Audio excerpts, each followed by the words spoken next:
E você tem acompanhado uma polêmica, né, em relação à Câmara de Vereadores. Na sexta-feira, a Polícia Federal, numa ação, a Operação Falácia, né, por determinação do Tribunal Regional Eleitoral, acabou por determinar o afastamento também do vereador Ciderlane Mendonça e uma parte aí muito grande também das pessoas nomeadas por seu gabinete. Mas o nosso foco da entrevista de hoje é exatamente saber se a Justiça determina o afastamento de um vereador, Thaís, quem é que deve assumir? Teoricamente, o seu suplente. Por que isso não aconteceu? Isso é uma dúvida que nós temos, Thaís. É uma dúvida também se existe algum prazo para que o suplente seja nomeado, seja convocado e assuma o mandato. Já tem um tempo e já existe a perspectiva, inclusive, do Caio Bebeto pleitear isso formalmente na Câmara. Já formalizou, Já inclusive. formalizou, inclusive. Então, a gente está aqui com o advogado Neto Balbino para tirar todas as dúvidas, que o que acontece a partir de agora? O suplente já deveria ter sido convocado? Bom dia. Bom dia. Bom dia a todos, bom dia a todos os telespectadores.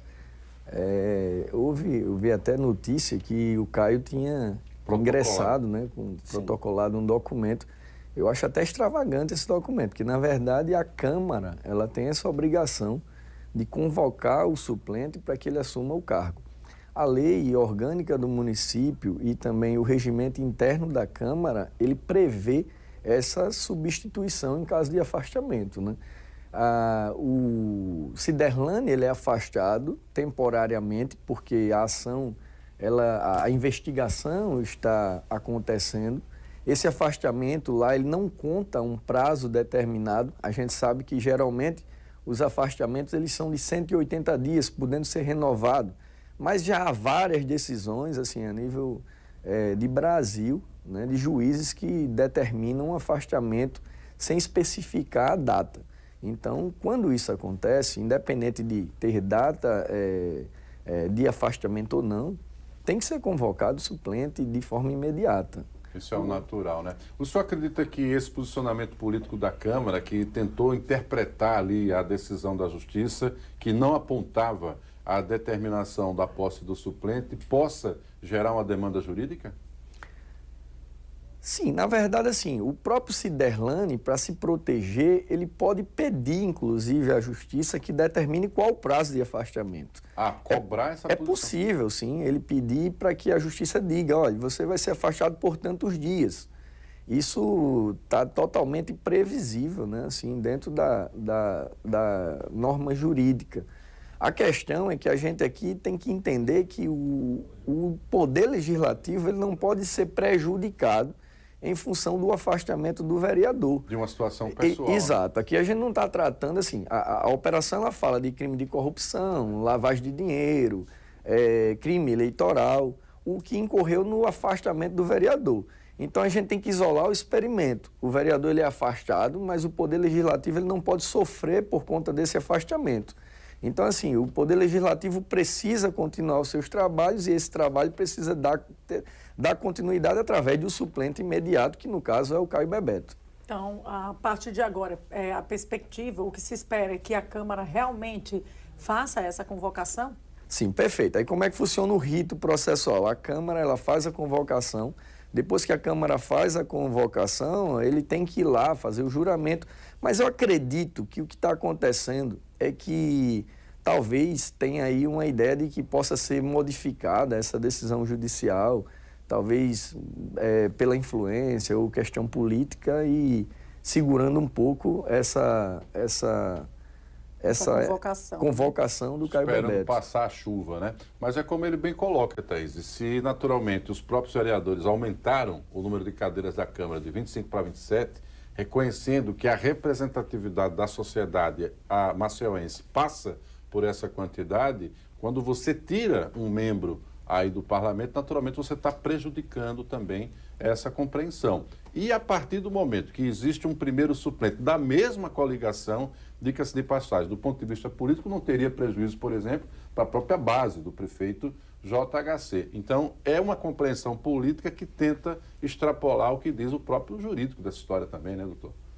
Sim, inclusive, assim, já é previsto, né, na norma eleitoral que os eleitos, eles têm ali os seus suplentes, seus primeiros suplentes, segundos suplentes, então é normal que a gente entenda que, no caso de um afastamento, esse suplente ele assuma de forma imediata. O que a gente está vendo, na verdade, eu vou expressar aqui uma opinião jurídica. Eu acho que é talvez a ideia de que, tipo, ó, talvez a gente consiga derrubar essa decisão aqui em tantos dias, então vamos dar uma segurada para que possa, de repente, ver aí novos ares. Mas, assim, a lei é muito clara com relação a isso, eu falo sem 1% de dúvida. O afastamento, independente de ser temporário ou definitivo, o suplente deve assumir. De imediato. Já temos aí alguns dias, né, sem essa decisão, sem essa convocação ter sido feita pela própria Câmara. Então, digamos que haja a convocação agora, já que houve esse documento protocolado pelo próprio suplente, Caio Bebeto, a Câmara hoje tome esse posicionamento e o vereador Ciderlane consiga, a sua defesa, consiga revogar esse afastamento em 2 ou 3 dias, ou ainda essa semana. Vamos criar essa situação aqui. A volta do Ciderlane seria imediata também? A partir do momento que sair essa decisão dizendo, revogando... Que seria caráter liminar, né? Não é seria julgamento caráter de mérito, liminar. Sim. A grande verdade é que, assim, decisão judicial é para ser cumprida, né? A decisão, inclusive, retornando o Ciderlane ao cargo, ela deve também ser cumprida de forma imediata. A gente tem que entender que existem 2 formas de um vereador ser afastado, temporariamente ou definitivamente de um cargo. Um é no processo interno na Câmara, outro é por decisão judicial. E decisão judicial, repito, ela deve ser cumprida sem questionamentos. Tanto é que quando um vereador, ele é, por exemplo, condenado e não cabe mais recurso e ele perde o mandato de forma definitiva, a Câmara, ela não reúne os seus membros para julgar o mérito, ela apenas cumpre a decisão judicial. Perfeito, é isso. Então tá aí, agradecer, portanto, ao advogado Neto Balbino, mais uma vez aqui esclarecendo de maneira muito simples, numa linguagem muito acessível aqui, sobre o que pode acontecer e quais são os desdobramentos jurídicos que podem, né, sair ou surgir a partir de agora. Vamos aguardar para ver o que vai acontecer. O fato é que existe a lei e a lei deve ser cumprida no que diz respeito à convocação do suplente, então é natural que a gente observe esse movimento da Câmara em relação à chegada do suplente Caio Bebeto, né? Perfeito, vamos aguardar. Agradecer ao Neto Balbino pela presença, sempre bom contar com a orientação, né, Thaís? Para a gente ajudar a entender esse mosaico de informações que surgiu a partir da sexta-feira. É isso, Neto, obrigada, até uma próxima. A gente leva você agora lá para fora, vamos ver como é que está a nossa imagem da Supercâmara.